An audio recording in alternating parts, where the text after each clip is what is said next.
meet you again. Maybe some of you have ever met me before. Anyone? No? Okay. You may have heard about me. I'm Nicholas Choi, the organizer of the Hong Kong Social Challenge.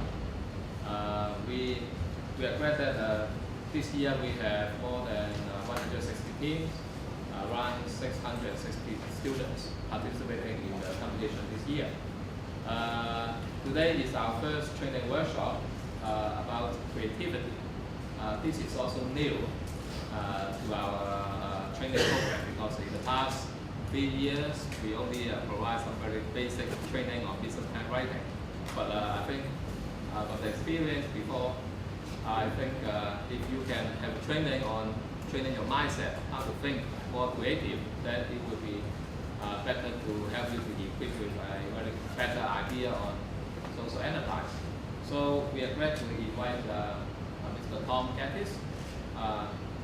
Tom Gaddis is Vice President of SCAD. SCAD, the whole name is Savannah College of Art and Design. It's a new university in Hong Kong, located in the Northern Kowloon Majesty Court. It is a very focused university on design, creativity, photos, video productions. So we're honored to have Tom here to give you a whole day lecture and also a workshop to train you on how to become more creative. Thank you. Let's give your hands to Tom. Good morning, everyone. Good morning, everyone. Good morning. So first of all, this is going to be rather interactive. I need you to engage in the process or you're going to be bored. Okay? So I'm going to be asking a lot of questions and pointing you out and drawing you in. As Miguel's mentioned, I'm rather a specialist in creativity. I work for an art and design university. I have a background in, sorry, I thought that was going to work. I have a background in industrial design. I worked as a professional model maker. I've designed everything from trade show exhibits to nuclear power plants.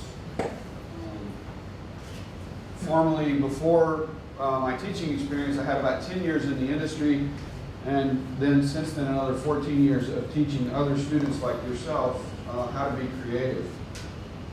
A little bit from my students' work, sort of to give you a sense for the kinds of things we've been able to accomplish. On the bottom left-hand side of the screen here is a 6.5 meter, 21.5 foot, what we call family sport boat, designed, developed, and built by 23 very talented, dedicated, and hardworking students over about an 11-month period.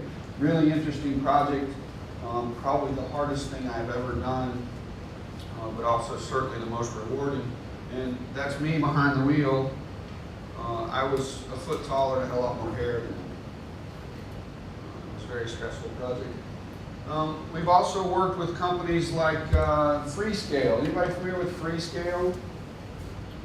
Freescale is a company that makes silicon chips. Probably every one of your cell phones has a Freescale chip in it. Texas-based company looking to expand their market opportunities, and so approached us and had our students working on netbooks, or what they call smart books.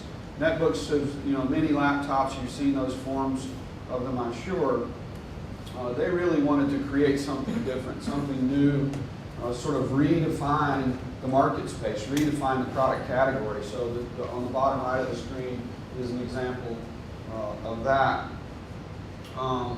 We've also worked with local Hong Kong company, VTech. For the past few years, my design students have been working for VTech, and then we bring them over to Hong Kong for a couple of weeks to present to the company and take them into China to tour the factories so that they get that sense for the whole product, how it's made, designed, developed, and manufactured.